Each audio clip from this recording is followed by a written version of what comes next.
You may be looking to build financial wealth, but maximizing physical health and overall wellness is important as well.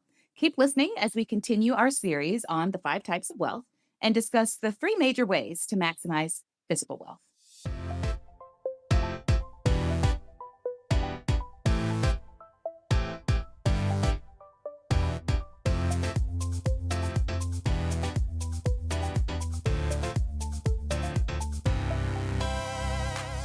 Hello, and welcome to the Wealth Minded MD podcast with your money best friends. I'm Dr. Alicia Taylor. I'm Dr. Brittany Halford. And of course, we're here to help you build wealth and make good money decisions so you can create the life you desire with more control over your time. Alicia, can we talk about one of the most important money moves we've made as doctors? And I don't know about you, but for me, when I think about this, it's actually insurance. Yes, I know it's not sexy, but it is absolutely essential, especially disability insurance. Facts. I got mine right after med school, before residency even started. And let me tell you, Prati Botto at PKA Insurance Group made the whole process so smooth. He actually cared, broke down everything, explained the fine print, and got me the best policy for the best price. And what I love is that he treats everyone like that, residents, attendings, even docs on visas. He literally got you. He's super responsive, super knowledgeable. And if there's a better deal out there, he will tell you. Oh, and if you're healthy, you could get approved for up to 10 million in life insurance. So not just disability insurance in only 5 minutes. No labs, no hassle. So if you're serious about protecting your income and your family, call 1-800-258-1018. Or email pradeep at pkainsurance.com. All right, Brittany, I was being nosy this weekend and I happened to scroll upon your Facebook story, which, by the way, I never click on people's Facebook story. I'm like not really on Facebook all that much. And when I am on Facebook, it's literally to participate in certain groups. But I don't know, something prompted me. I just happened to flip my finger up at the top of the screen and I saw your face. And I was like, this seems interesting. So I clicked on it. I think it was a photo of you running. And then I was like, oh, yeah, Brittany had this race with her dad. And so a little bit of me is a little nosy to find out how the race went. I think you had sent me a message. I can't remember what it was, but I think I was exhausted reading it because I think you had mentioned like running way more miles than I could ever dream of running at this stage in my life. And so, I figured, why don't you tell the people what you were doing this weekend and kind of give us the skinny on all the details? Yes, yes, yes. I'm glad it popped up on your Facebook feed. Okay, Facebook, keeping us connected when we're not even connected. We're not even trying. I love it. So, yes, you are right. I went home to my hometown of Flint, Michigan to run a 10-mile race called the Crim Festival Races. It has been going on for 48 years, and it is one of the best times in the city for me because it brings in all of these outsiders to run. And then not only do you have an injection of cash flow, income, new people, new faces into the city, but then it also fosters this community because along the route, everyone is outside of their homes. You have the high school bands, you have cheerleaders, you have people passing out water with bells and whistles, and they are cheering us on. So, my dad and I have been doing this race for over a decade, I think, together. And this man, he is 67 and he beats me every single year. Okay. Minus 2 years ago, I actually ran a faster race than him. It was a horrible race for him. So he was like locked up, with muscle cramps and all the things. Yeah. So this year we started together. And it's so funny because my dad, he always likes to be on time. He always likes to be super prepared and he takes things like serious. He messages me. He's like, hey, do you want me to pick you up? I say, yes. And mind you, the race is about maybe 15 minutes from where my mother lives in Flint, Michigan. My dad's coming from Detroit. He said, I'll be there at 5:45. Leisha, the race starts at 7 o'clock. I said, oh no, Dad, please pick me up at 6:15. And so we go back and forth negotiating. And I was like, okay, forget it, Dad. I'll just find a ride or drive myself because I am not waking up at 5:15 in order to be there for you to pick me up at 5:45. So we get there together, we're chatting it up and we're stretching and doing our thing. We get started the first mile we always do together and then we split off from the first mile. to the first mile we do together. And then my dad's like, all right, baby, I got a goal. He just like takes off. He runs a 9-minute pace for 10 miles. My pace was about a 10:10. It was slower, definitely, than my dad, but I still ran 10 miles. And those 10 miles took everything from me. Oh, when I got home, I told my kids, listen, don't say anything. Don't interrupt me. Only if it's an emergency. Mommy needs a nap. My body needed some rest and recovery. Oh my gosh. Well, first of all, I have so many thoughts right now. You got me at 10 miles because I thought, did she misspoke? It reminds me of when I was working in LA and I would have to cover these sporting events. It was like part of our thing, especially when I was a fellow. And they were like, okay, you can't just cover professional team events. Like I used to cover the Lakers and the Dodgers and like fun stuff like that. They were like, you also need to cover community events. You need to learn how it feels to be like a medical director of like a large race. And I was like, okay, fine. And so in LA, these things happen all of the time. And usually they're triathlons. And so people are like swimming, running, biking. And I remember my first time covering one of those events, I happened to ask somebody, like, how long is this? Like, how long am I going to be here on this Saturday? What is the actual race? And it was like a half Ironman. People were running like 13 miles, biking and swimming. And I just remember thinking to myself, are these people insane? There are people who are signing up, volunteering, and paying to run 13 miles. No one's forcing them to do this. They're like choosing to do this and happy about it. And it was thousands of people there.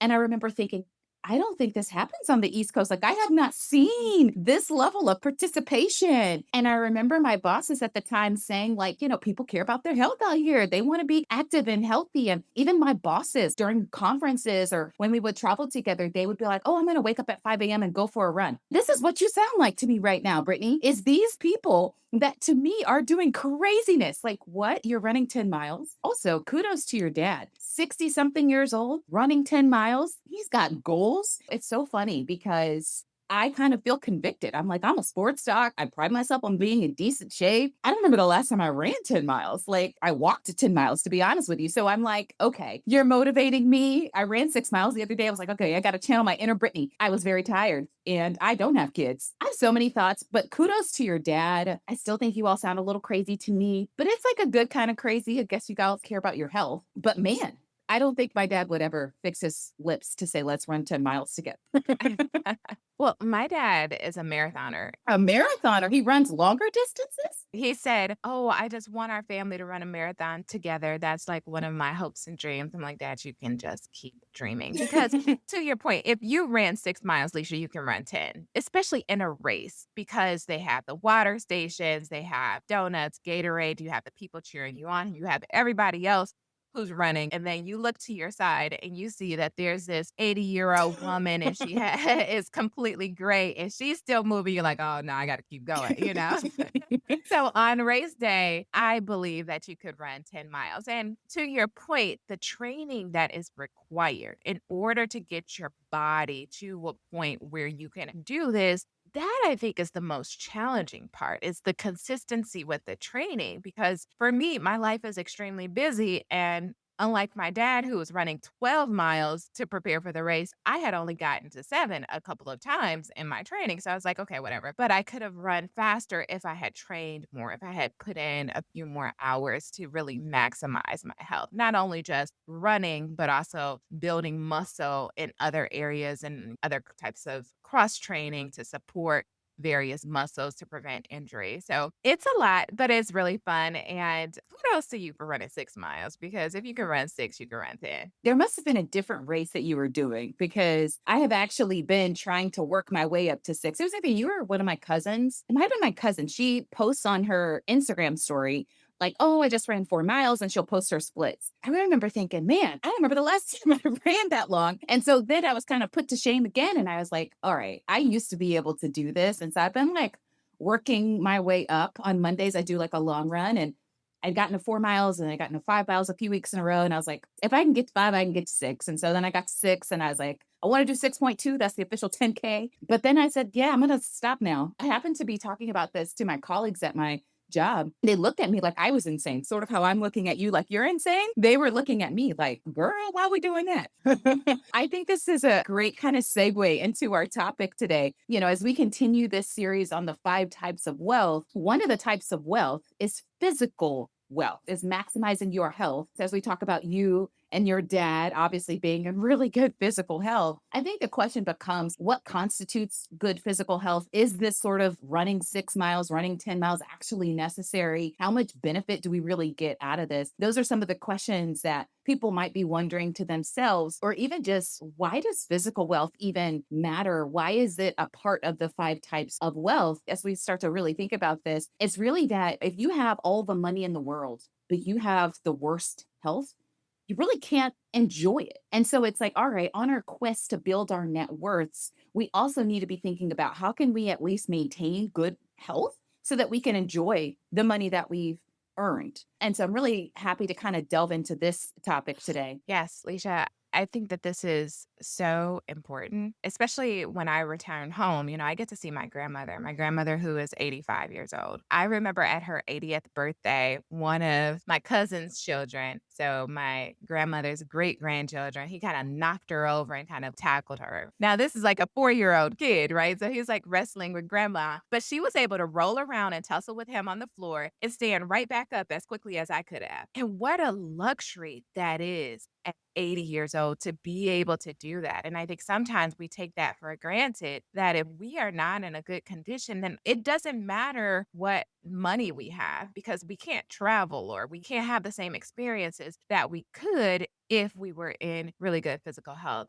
And of course, us as physicians, we take care of patients who are debilitated all the time. You, as a sports doc, I'm sure that you see a lot of injuries and the toll that the injuries or the lack of ability can have on your other aspects, not only your utilization of finances, but also your mental health. So I'm happy to learn about what the book has to say about this topic. As physicians, one of the most important things that we can do is make sure that we secure our income because a lot of our financial plans are contingent on our high doctor income. One of the things that you will need to do is make sure that you get long-term disability insurance. Now, Pradeep and his team at PKA Insurance Group have a reputation for putting people over profits and always doing what's best. Do not hesitate to email PKA Insurance and his team today. They will help you get the insurance you need with the service you deserve.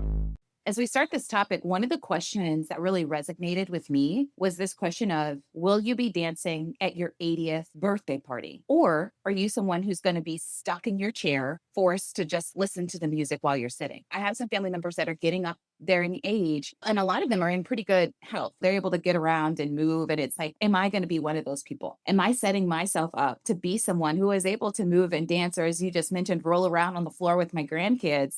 Or am I going to be too fragile to do that? Because as you mentioned, I do see folks all of the time of different ages in my sports clinic. A lot of them have osteoarthritis in their knees or in other joints, but it's amazing the range of health that I see. I'll see a 75-year-old who looks 50 and is in great shape. And then I'll see another 75-year-old who's, moving with a walker and barely able to get around. And it's like, wow, which one of those am I going to be? And am I really setting myself up for the kind of life that I want, even as I continue to advance in age? And a lot of us might not think we're going to be that fragile person, but it's like, are we really optimizing our physical health so that we can be somebody who can move around? Especially, coming from us as physicians, this show is mainly focused on money and building wealth, but I think we'd be remiss not to at least kind of talk about health, especially as two physicians, and ways that we can optimize that. I guess one of the ways to kind of open this up is to really spend a little bit of time delving into the 3 big pillars of physical health, which we'll define as movement. So being able to move your body kind of, maybe you can't run 10 miles, but being able to do some sort of regular exercise, nutrition, right? How are you fueling your body? And recovery, how are you resting your body? So those are the 3 pillars. Can't wait to kind of delve into it today. But similar to other kinds of wealth, you can't just build it overnight. It takes time and compounding, similar to, as you mentioned, Brittany, where you may want to go out there and run 10 miles with your dad or run 10 miles with your friend. But if you haven't put in that training, you might not be able to make it, or you might not feel good once you complete it. And so it's like, all right, we have to really optimize this, put in the work over time. And that really means making sure that we have all the keys that we need in these 3 pillars of movement, nutrition, and recovery. Yes, Leisha. When we think about our health, this really comes to a head with the habits, the behaviors that we are perpetuating right now, even in your early 30s, my late 30s.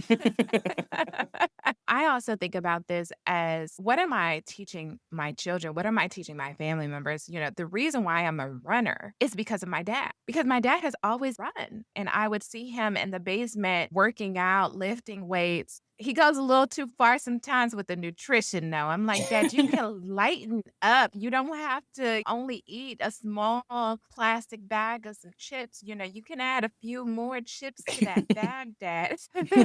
So we don't want to live a life that's just so rigid that deprives us of some of the joys, eating a birthday cake or celebrating with a nice fatty burger and a beer after, you have done a workout or something like that. However, we also want to be extremely mindful of the actions that we're taking, of the behaviors that we are performing time after time, because those, as you mentioned, have compounding interest. So what we do today ultimately impact us years down the road.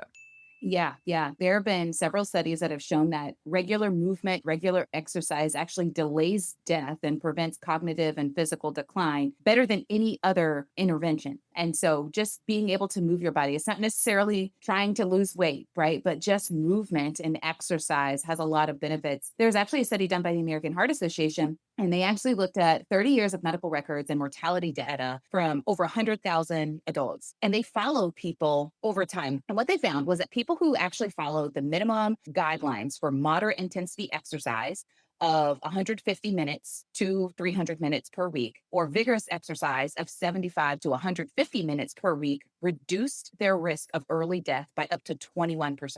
And that those who exercise 2 to 4 times that amount, your dad, lowered their risk by up to 31%. So what was their conclusion? A little bit of exercise goes a long way, and a lot of exercise goes an even longer way. And so we see a lot of these benefits of just regular movement, regular exercise. Obviously, if you're exercising more vigorous, then you don't have to do as much. But even if you follow those minimum guidelines, you really do reduce your risk of early death by a good percentage. When I think about this data, it makes sense, right? You're using your muscles, you're taking that glucose out of the bloodstream, so lower diabetes risk, you're decreasing your LDL, increasing your HDL. All of that makes sense. And then I think about, okay, well, how can this be possible for everyone, especially as busy as we are? And one of the ways that I have loved to add movement into my life is by not driving. Yeah, and I understand not everyone has the luxury of walking to work or walking to the grocery store, et cetera. But I have been very intentional about how can I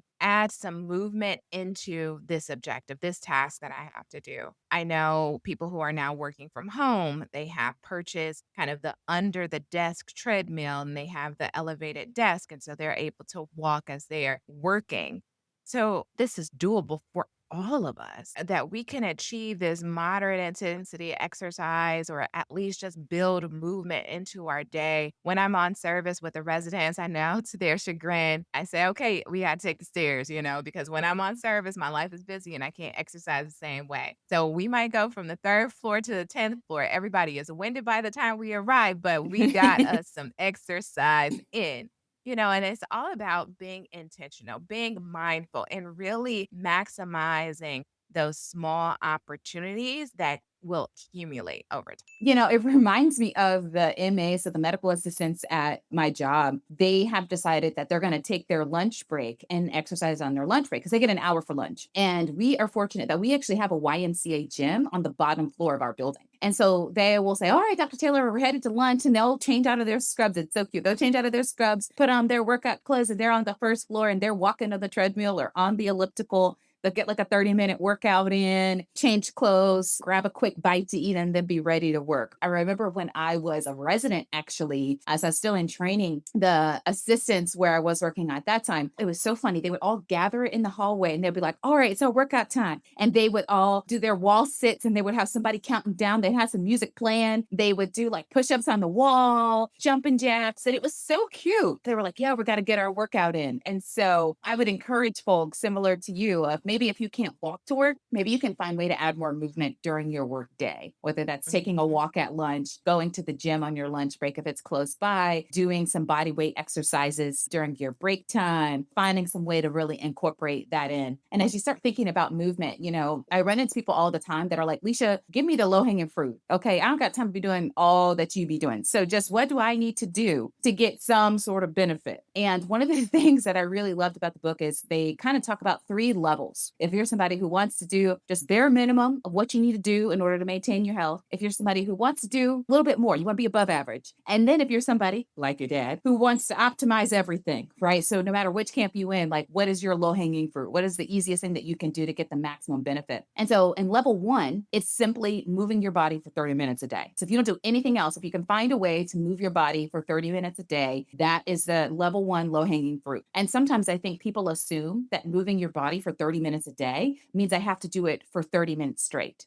And you may not have the time to do that. So it might be similar to you. Maybe I'm going to take the stairs and that's about a good 5 or 10 minutes, right? And then I'm going to take the stairs down and I'll take the stairs another time and that's another 5 or 10 minutes. Or maybe I'm going to, if you're driving to work, maybe I'm going to intentionally park further away. So I'm walking into work and I'm getting a little walk that way. Maybe I'm going to walk around my neighborhood or walk around my home for 10 minutes after dinner. And all of those movements kind of add up throughout the day. But level 1, low hanging fruit is just moving your body for 30 minutes a day. If you're like, all right, Leisha, I think I can do that. I can walk for 30 minutes. I can take the stairs. What's level 2? If I want to do a little bit more, what's level 2? Well, level 2 is building upon that, right? So you're still moving your body for 30 minutes a day, also trying to think about what kind of movements you're doing. And so you're thinking about, all right, maybe I try to do some cardiovascular training sessions a week. That's things like walking and running in the elliptical. But then I'm also going to incorporate some resistance training. What's resistance training? That's using weights or bands to build muscle and power, right? You don't have to be in the gym, squatting 50 pounds or 100 pounds. Maybe you just get some resistance bands, do some squats and some lunges in your home. Maybe you get some kettlebells or some dumbbells or some machines, things like that. But level 2 is really thinking about what kind of movements you're doing each day and trying to incorporate resistance and cardiovascular training. I think I can do that. I want to do the most that I can. Then level 3 is really taking that a step further. Instead of just saying cardiovascular movements, I'm going to break it up into aerobic and anaerobic, right? Aerobic is slower sort of pace. Anaerobic is that fast pace that gets you out of energy quickly. So maybe I'm going to do some slower paced walking a few days a week. And then maybe another day a week, I'm going to try to do some sprints. I'm going to do something that's really going to get me out of breath quickly. Maybe I'll increase the amount of resistance training sessions I'm doing from 2 to 3. And so it's really about, all right, if I can do the bare minimum, it's just movement. And then after that, I'm thinking about what kinds of movements I'm doing and trying to get even more specific. Thank you for breaking it down like that. And as I'm listening to you, a couple of thoughts came to mind. Is just the 30 minutes a day is not that much time. It is not that much time at all.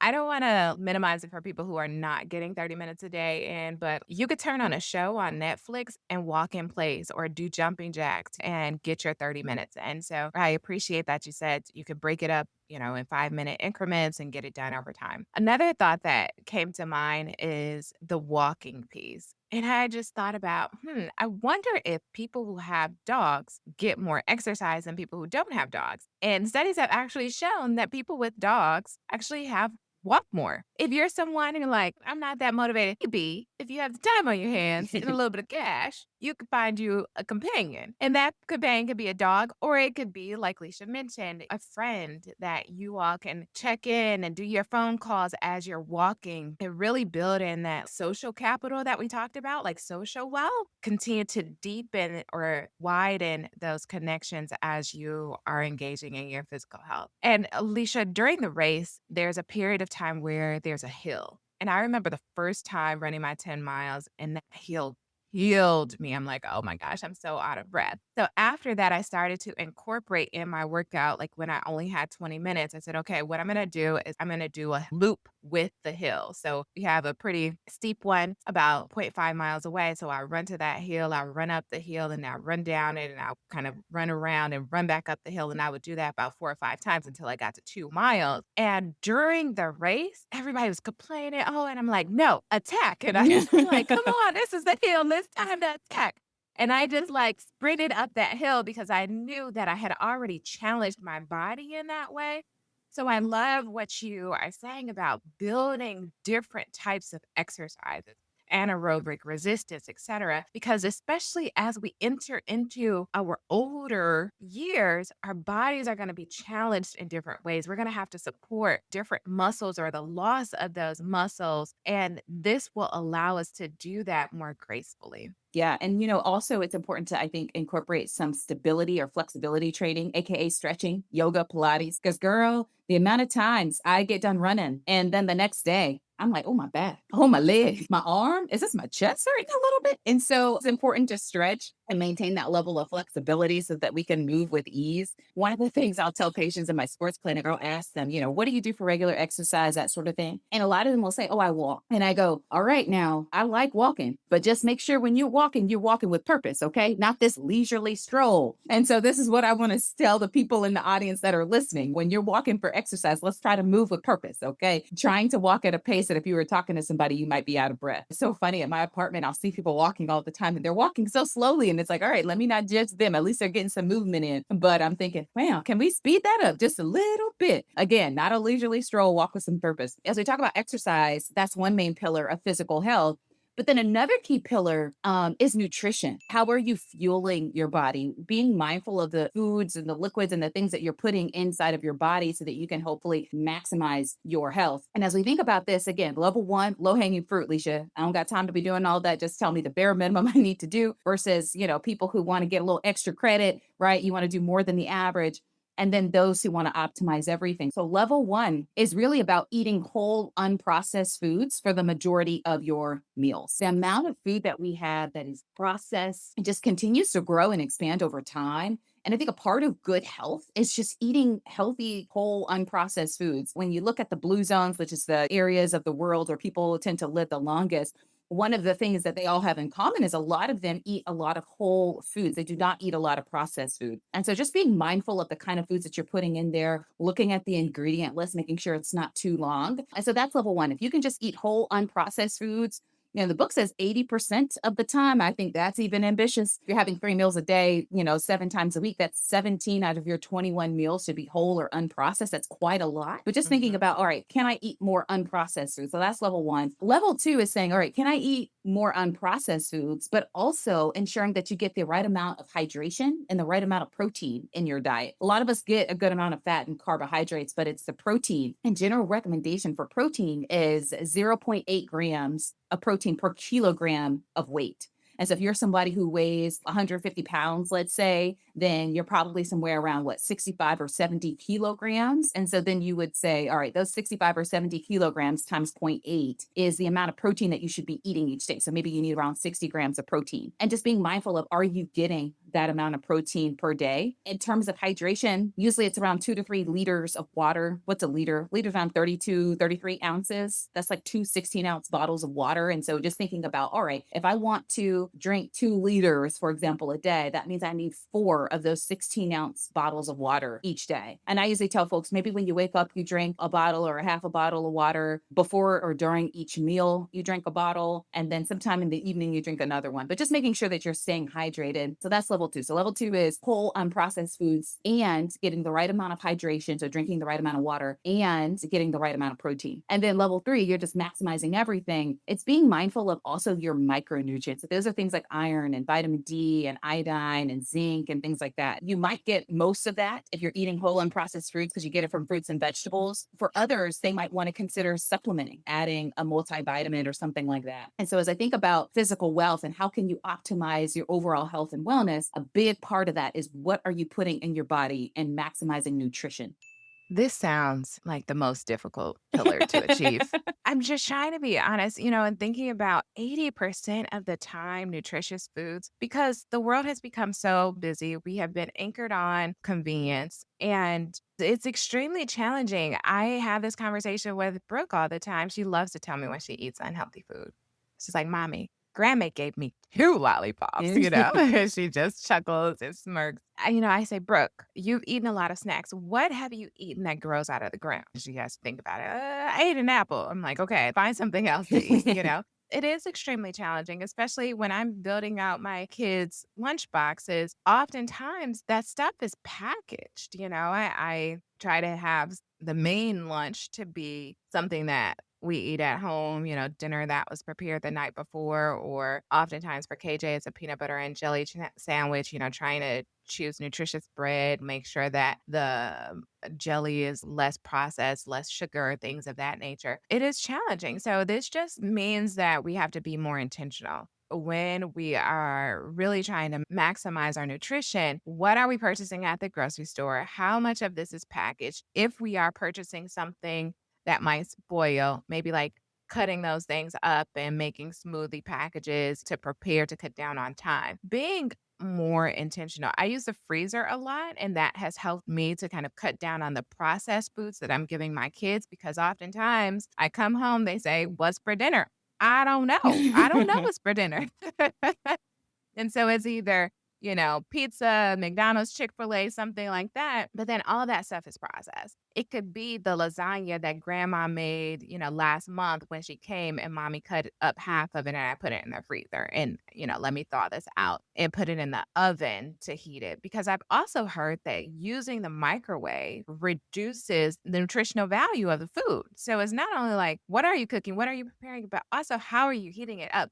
I don't know, Alicia. I mean, I'm all for eating healthily, but our environment needs to do a better job to help us to accomplish this goal because it is a bit difficult. At least I'm seeing this as a challenge. It's a challenge for me too. I think for me, lunches are the hardest. I tend to grab a lot of those packaged lunches from Trader Joe's. I try to pick the healthiest versions of that, but it's still somewhat processed. We have a cafe on campus where I work, but they don't necessarily serve the healthiest. It's like burgers and turkey burgers. And I'm like, well, they're making it in front of me. I see them flipping the burger. That to me is the hardest. Dinners, I tend to cook, or if I'm eating out, I'll try to select healthier options, but I tend to cook. I think I had mentioned on prior podcasts that I get Blue Apron at home. It was so funny. Last weekend, actually went to this grocery store and I tried to get ingredients to like try out a new recipe. And I was like, man, I'm spending money on these ingredients. Like maybe it was cheaper for me just to buy the food already made.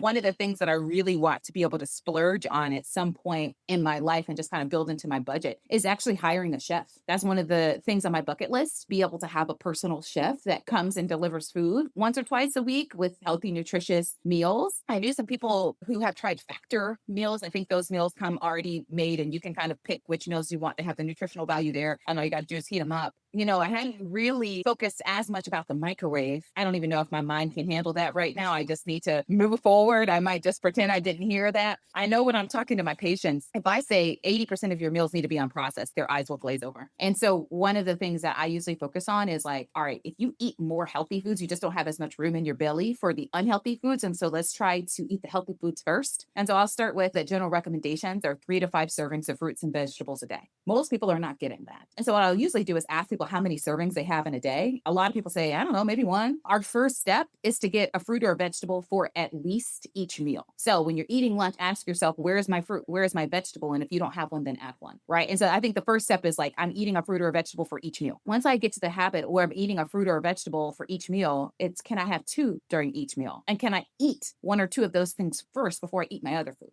Back in the day, do you remember Weight Watchers? That's not as popular now, but the way that Weight Watchers would work is that you would have a certain amount of points that you could use throughout the week, right? And each food was like a certain amount of points. But the interesting thing was that fruits and vegetables were 0 points. And so when you were running low on points for the day, the thought was, why don't you just eat fruits and vegetables? Because those don't cost you anything. And so you got into the habit of just like eating more fruits and vegetables. And it's that sort of framework that I try to use for my patients all the time when they're asking me about diet and nutrition is if we fill upon the fruits and vegetables first, then we'll have less room for the other things. And so I think it just starts there. At least that's how I've been able to frame it. One of the things that I do, because similar to you, Brittany, I'm pretty busy, is I make a smoothie each morning. And I just buy a big bag of frozen fruit, put a cup of it in the smoothie. I'll put some spinach in there. I usually add like a protein shake or something and some water and grind it up and drink it in the morning. So then I know, even if I eat crap for the rest of the day, I've gotten 3 servings of fruits and vegetables. And I'll usually have a multivitamin with that. So I'm like, the rest of my day, I'm good. It's those kind of tips and tricks that I've used that have helped me. But I agree with you. This is quite challenging sometimes. Yeah, I appreciate those tips. As long as we're aware of it, we're intentional, that's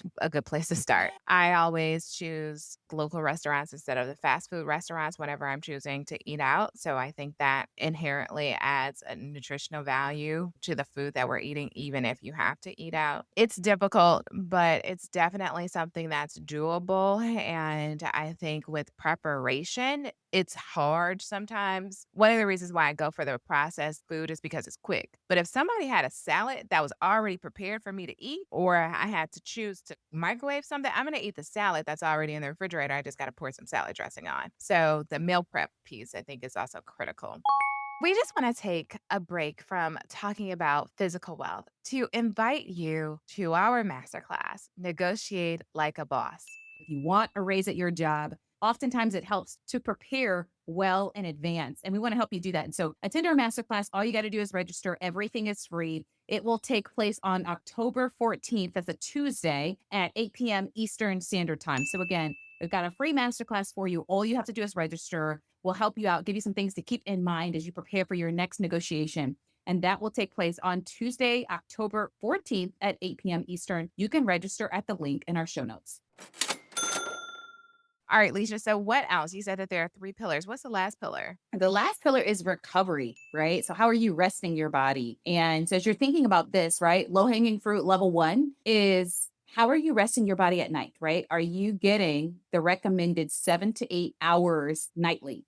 And one of the things that I have become keenly aware of, thanks to my Oura Ring, is that time in bed does not equal time asleep. I'm thinking, oh, I went to bed at 10:30 and I woke up at 7, so I got, X amount of hours of sleep. And my Oura Ring's like, not so fast, girl. Actually, you didn't get to sleep until this time. So I actually really only got 6.5 hours of sleep. And as I've been able to track my sleep and my sleep efficiency, but for a lot of people, it's really that focus on low hanging fruit. Level one is, are you getting 7 to 8 hours per night of sleep? And recognizing that this sleep is important. Oftentimes we think, oh, I'm going to skimp out on sleep so I can do work. And it's like, well, no, your body needs the recovery. It helps you to improve your memory, to improve your thought process, your cognition, all of those things. And so you'll be a better version of yourself if you are well rested. So making sure low hanging fruit, level one is 7 to 8 hours per night of sleep. Level two is once you get into the habit where you can say, all right, I'm getting 7 to 8 hours most nights. It's focusing on improving the quality of your sleep by making sure that you have the optimal environment for sleep. And that means a dark, cool, quiet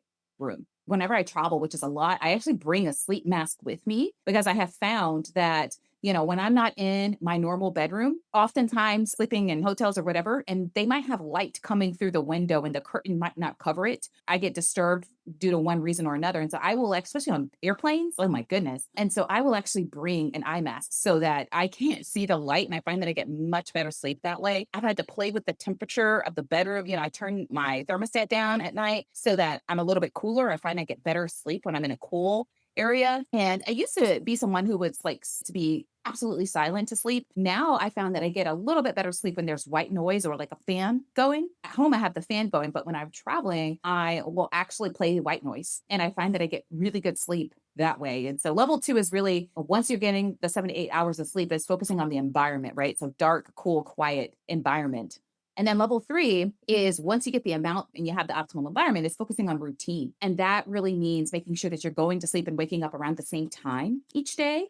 And that, when you're waking up, you're exposing yourself to sunlight so that you can improve your circadian rhythm and improve, the quality of your sleep. It's also focusing on other methods of recovery, like massages and meditation and breathing and different kinds of therapy. And so those are 3 kind of levels of good recovery. And it's so funny because when I was at UCLA, we were doing a study on sleep for the athletes. The study started because there was a lot of research that showed that for athletes specifically, the optimal amount of sleep is actually 9 to 10 hours of sleep. All of our college athletes was looking at us like, girl, are you crazy? Yeah, we not getting to 7 to 8. We can tell you that for sure. So we definitely not getting 9 to 10. And how are we supposed to get 9 to 10 hours of sleep, have these 6-hour practices a day and go to class and do homework and have a social life because they're college students. So they definitely gonna prioritize that. So it's like, there's not enough hours in the day. And so we're doing this study to actually determine if the timing of sleep had a similar effect on sleep quality as the duration of sleep. And that's what we discovered, is that even if you couldn't get the 9 to 10 hours of sleep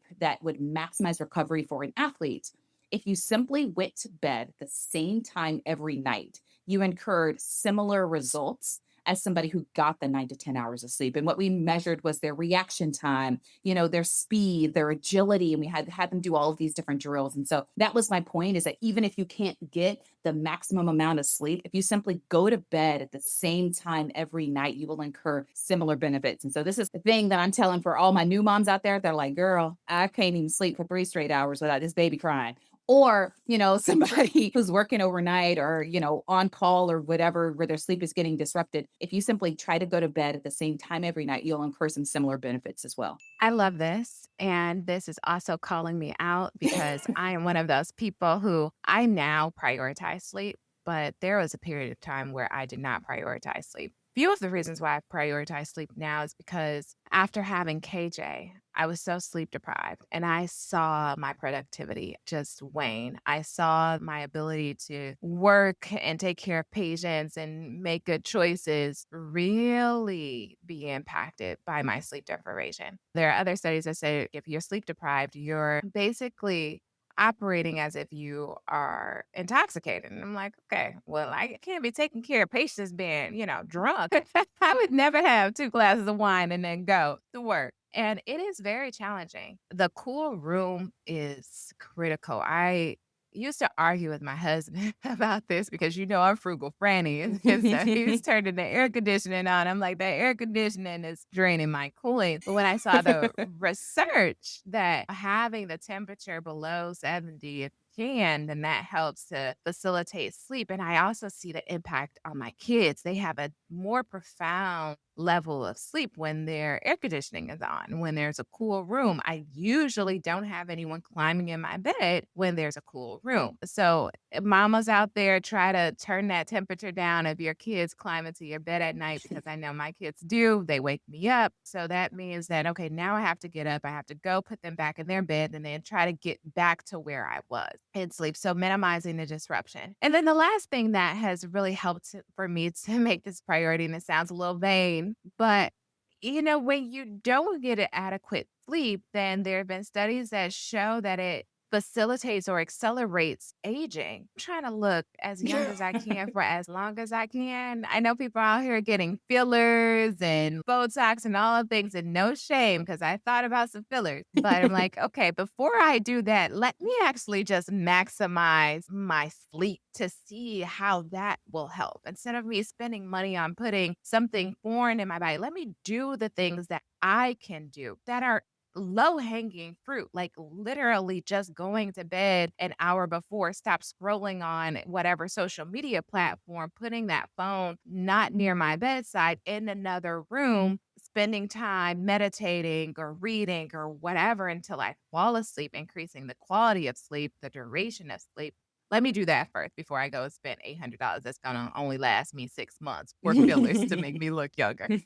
I am all about people doing things that will build up their self-confidence. And if you have things that are in mind that you want to do that will help you, look better, feel better, move better, I'm all about it. But I agree with you. Maximizing the things that you can do to improve your physical health is probably where I would recommend a lot of people start. And so just to recap, we talked about these 3 pillars of physical wealth. And the first pillar was movement, right? Trying to make sure that you're moving your body efficiently, making sure that you're fueling your body. So level 2, or the second pillar, was nutrition, being mindful of what you're putting inside of your body. And then level 3 is recovery or sleep, being mindful of how you rest your body. And again, this really comes into a head because wanting to improve your physical health, wanting to maximize your wellness will ensure that, one, you can increase your lifespan and that you're able to enjoy the money that you're stacking up and building and investing over the long period, right? Who cares if you have a ton of money if you are not alive to be able to enjoy it? And so you want to make sure that you are healthy enough to enjoy the money that you make, to enjoy the life that you are living. So improving and maximizing your physical health is a huge part of that. So don't forget about good hydration.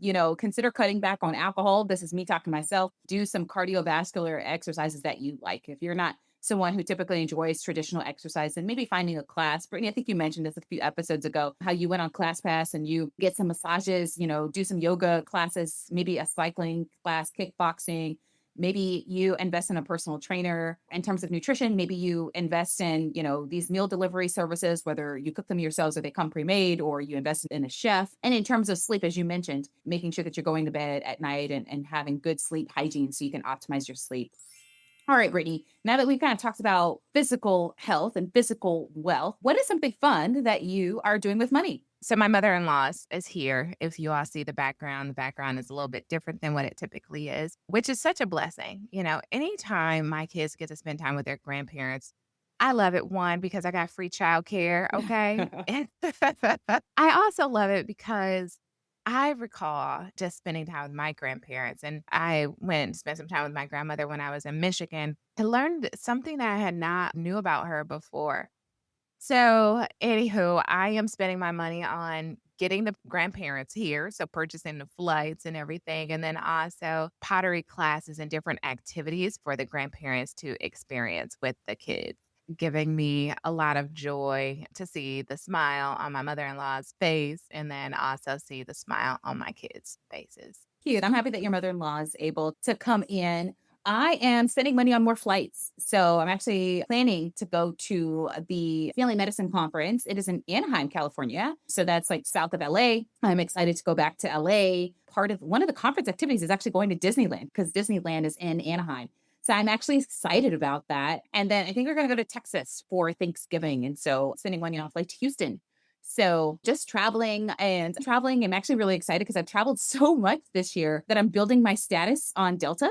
And so I'm like, ooh, okay. Now I'm at the point where I'm getting like free upgrades to Comfort Plus, and I'm like, oh, this is nice. Maybe a couple of free first class upgrades too. So I'm building my status and traveling, spending some time with the folks that I love. So I am really excited. That's how I'm spending my fun money. It's on flights. Oh, I love that. I have a question. So, about your status with Delta, do you also get a companion pass? Yes, but the companion pass with Delta is not the same as a companion pass with like Southwest. The Southwest companion pass is like someone travels for free for as many flights as you want once you earn the companion pass. And I think it lasts for like a year or 2 years. The Delta companion pass is different. It's like one free round trip for the companion of your choosing. It's Okay. not unlimited, and you can only use it on certain kinds of flights. That was the misnomer, is like you would think, okay, I'm booking a flight, let's say to LA, I can bring someone with me.